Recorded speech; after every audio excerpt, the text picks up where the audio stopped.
তো বন্ধুরা, আশা করছি সবাই খুব ভালো আছো।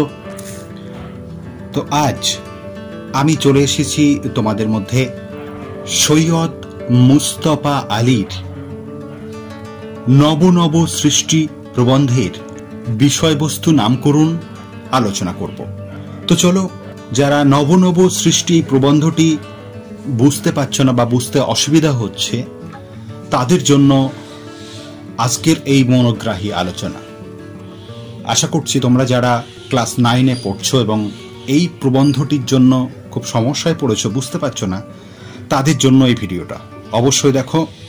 তো চলো, বেশি কথা না বলে আমরা চলে যাব নব নব সৃষ্টি প্রবন্ধের লেখক সৈয়দ মুস্তফা আলীর পরিচিতি জেনে নেব, অর্থাৎ লেখক পরিচিতি আমরা জেনে নেব। 1904 খ্রিস্টাব্দে ভারতের সিলেটের করিমগঞ্জে তার জন্ম হয়, অর্থাৎ সৈয়দ মুস্তফা আলীর জন্ম হয়। তার বাবার নাম সেকেন্দার আলী এবং মা ছিলেন আমতুন মান্নান খাতুন। বাবার যেহেতু বদলির চাকরি ছিল, তাই বিভিন্ন প্রতিষ্ঠানে ঘুরে ঘুরে তিনি প্রাথমিক শিক্ষা লাভ করেছিলেন। 1921 খ্রিস্টাব্দে তিনি শান্তিনিকেতনে আসেন এবং সেখান থেকে সংস্কৃত, ইংরেজি, হিন্দি, গুজরাটি, আরবি, ফার্সি প্রভৃতি ভাষা শেখেন। 1926 খ্রিস্টাব্দে শান্তিনিকেতন থেকে তিনি BA ডিগ্রি অর্জন করেন। এবার জানব তার কর্মজীবন। তার কর্মজীবন শুরু হয় আলিগড় বিশ্ববিদ্যালয়ের অধ্যাপনা দিয়ে। তারপর আলিগড় বিশ্ববিদ্যালয় থেকে তিনি ইংরেজি ও ফরাসি ভাষার অধ্যাপক হিসাবে নিযুক্ত হয়ে কাবুলে যান। কাবুল থেকে হোমবোল্ফ বৃদ্ধি পেয়ে তিনি গবেষণার জন্য জার্মানিতে যান। তিনি ভাষা গবেষণার ডিগ্রি লাভ করে 1961 খ্রিস্টাব্দে আবার শান্তিনিকেতনে ফিরে আসেন। তার সাহিত্য জীবন। শান্তিনিকেতনে পড়তে পড়তে তিনি বিভিন্ন পত্রপত্রিকায় লেখালেখি শুরু করেন। দেশ এবং আনন্দবাজার, শুধু তাই নয়, বসুমতী, সত্যযুগ প্রভৃতি পত্রিকায় নিয়মিত তার লেখা প্রকাশ হতো। বহু দেশ ভ্রমণের অভিজ্ঞতা, ভ্রমণ কাহিনী, ছোট গল্প, উপন্যাস দ্বারা বাংলা সাহিত্যকে সমৃদ্ধ করেছেন। তার উল্লেখযোগ্য গ্রন্থগুলি হল ভ্রমণ কাহিনী, দেশে বিদেশে, তার উপন্যাস রয়েছে শবনম, ছোট গল্প রয়েছে চাচা কাহিনী, প্রবন্ধ রয়েছে চতুরঙ্গ প্রভৃতি। তিনি কি কি সম্মান পেয়েছেন সাহিত্য জগতে, চলো দেখে নেওয়া যাক। তার সাহিত্যের জন্য তিনি বিভিন্ন পুরস্কার ও সম্মানে ভূষিত হয়েছেন। যেমন 1949 খ্রিস্টাব্দে নরসিংহ দাস পুরস্কার, 2005 খ্রিস্টাব্দে বাংলাদেশ সরকার তাকে মরণোত্তর 21 পদকে ভূষিত করেছেন। এই মহৎ মানুষটির মৃত্যু হয়েছে 1974 খ্রিস্টাব্দে। এবার জানব নব নব সৃষ্টি প্রবন্ধের বিষয়বস্তু। প্রাচীন যুগের অধিকাংশ ভাষাকে লেখক সৈয়দ মুস্তফা আলী আত্মনির্ভরশীল এবং স্বয়ং সম্পূর্ণ ভাষা বলেছেন। হিব্রু, গ্রিক, আবেস্তা, সংস্কৃত এবং কিছুটা পরবর্তী যুগের আরবীয় নতুন ভাষার প্রয়োজন হলে নিজ ভাণ্ডারে প্রথমে শব্দের খোঁজ করেছে। এই সমস্ত ভাষা খুবই সামান্যই বিদেশি ভাষা ব্যবহার করেছে। এই ভাষাগুলির স্বয়ং সম্পূর্ণতা নিয়ে লেখক কোনো আপত্তি প্রকাশ করেননি। এই বিচারে লেখক বর্তমান যুগের বাংলা এবং ইংরেজিকে অন্য ভাষার উপর নির্ভরশীল বলেছেন, কারণ বাংলা এবং ইংরেজি প্রয়োজন ছাড়াও বিদেশি শব্দ ব্যবহার করে। পাঠান মোগল যুগে আরবি ফার্সি শব্দের খুব বেশি প্রচলনের ফলে এই দুই ভাষা থেকে বাংলা ভাষার প্রচুর শব্দ প্রবেশ করেছে। লেখক স্পষ্টভাবে বলেছেন যে বিদেশি শব্দ বাংলা ভাষায় প্রবেশ করবেই সে বিষয়ে সন্দেহ নেই।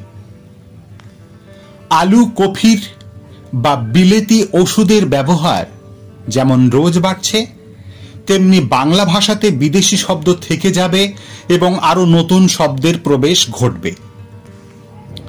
হিন্দি ভাষার তরুণ সাহিত্যিকরা হিন্দি ভাষা থেকে আরবি, ফার্সি, ইংরেজি ভাষার ব্যবহার বন্ধ করার প্রচেষ্টা শুরু করেছেন।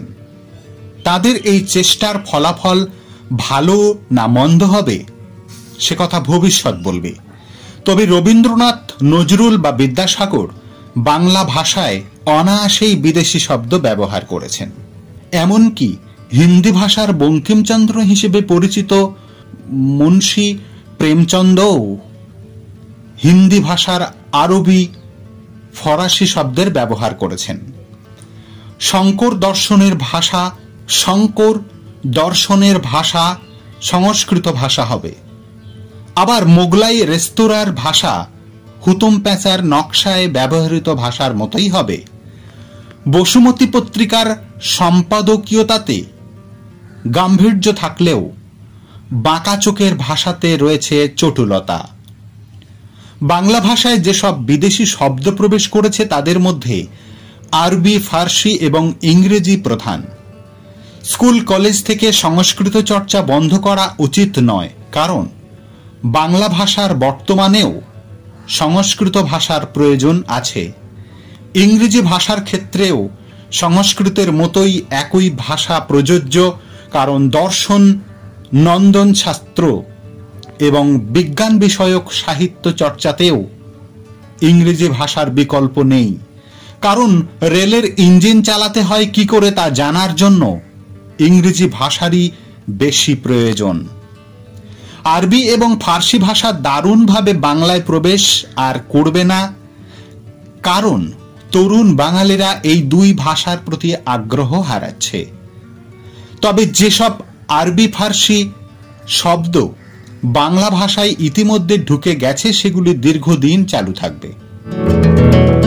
প্রাচীনকাল থেকেই ভারতীয় মাদ্রাসাগুলিতে আরবি ভাষা পড়ানো হলেও ভারতীয় আর্যরা ফরাসি ভাষার প্রতি অনেক বেশি আকৃষ্ট হন। ফরাসি ভাষার জন্মের সঙ্গে সঙ্গে ভারতে উর্দু এবং কাশ্মীরি ভাষার জন্ম হয়। উর্দু কবি ইকবাল উর্দু ভাষাকে ফরাসির প্রভাব থেকে মুক্ত করার চেষ্টা করেন।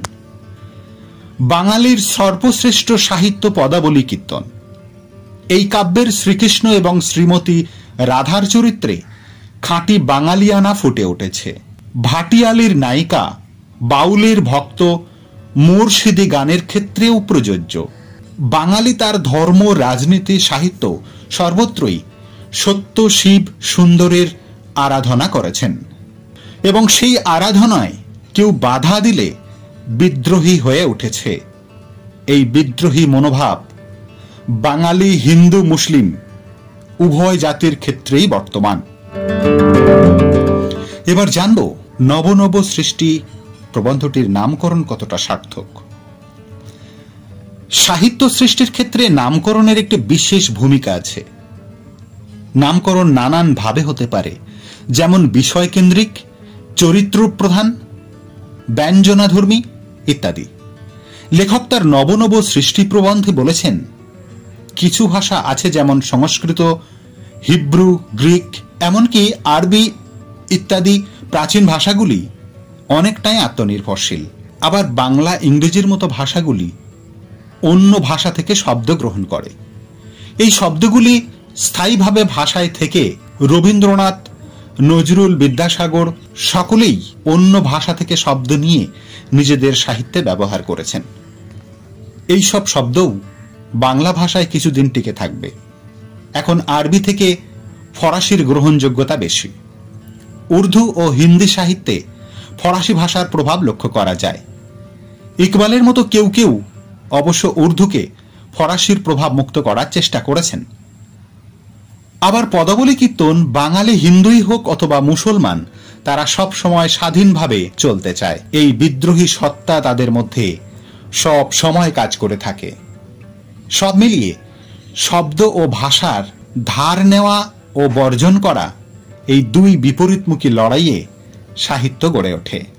তাই নব নব সৃষ্টি নামকরণটি যথার্থ সার্থক হয়ে উঠেছে। এবার কিছু প্রশ্ন তোমাদের জন্য রইল। 1 নম্বর প্রশ্ন, নব নব সৃষ্টি রচনাংশটির রচয়িতা হলেন রবীন্দ্রনাথ ঠাকুর, বুদ্ধদেব বসু, সৈয়দ মুস্তফা আলী নাকি বেগম রোকেয়া? নিশ্চয়ই জানো তোমরা, সৈয়দ মুস্তফা আলী। 2, সৈয়দ মজুতবা আলীর ছদ্মনাম কি ছিল?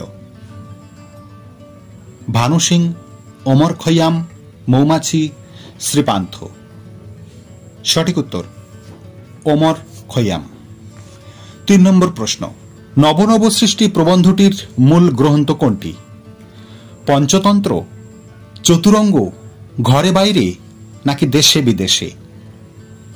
সঠিক উত্তর চতুরঙ্গ। চলে যাব 4 নম্বর প্রশ্ন, একটি আত্মনির্ভরশীল ভাষা হল বাংলা, ফার্সি, ইংরেজি নাকি সংস্কৃত? সঠিক উত্তর সংস্কৃত।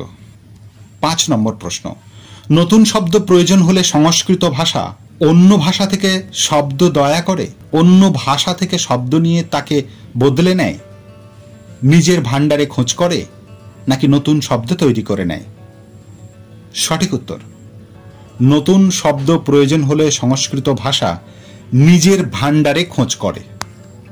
6 নম্বর প্রশ্ন, প্রাচীন যুগের ভাষা হল ইংরেজি, ফার্সি, গ্রিক নাকি হিব্রু? সঠিক উত্তর হিব্রু। 7 নম্বর প্রশ্ন, আত্মনির্ভরশীল নয় এমন ভাষা হল ইংরেজি, হিব্রু, আবেস্তা নাকি গ্রিক? সঠিক উত্তর ইংরেজি।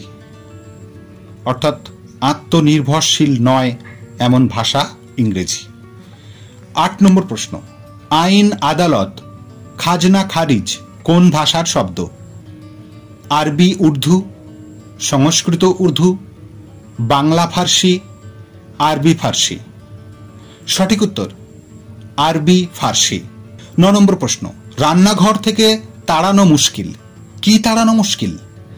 আলু বেগুন, পটল কপি, আলু কফি, বেগুন উচ্ছে? সঠিক উত্তর আলু কপি। 10 নম্বর প্রশ্ন, বিদ্যাসাগর লিখতেন সাধু ভাষায়, আরবি ভাষায়, সংস্কৃত ভাষায় নাকি অসাধু ভাষায়?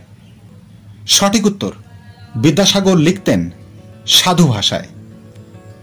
11 নম্বর প্রশ্ন, বাঁকা চোখ ভাষায় থাকত সরলতা, গাম্ভীর্য, চটুলতা নাকি বিদ্রূপ? সঠিক উত্তর বাঁকা চোখ ভাষায় থাকত চটুলতা। আজ এই পর্যন্ত, আবারও কথা হবে পরবর্তী ভিডিওতে।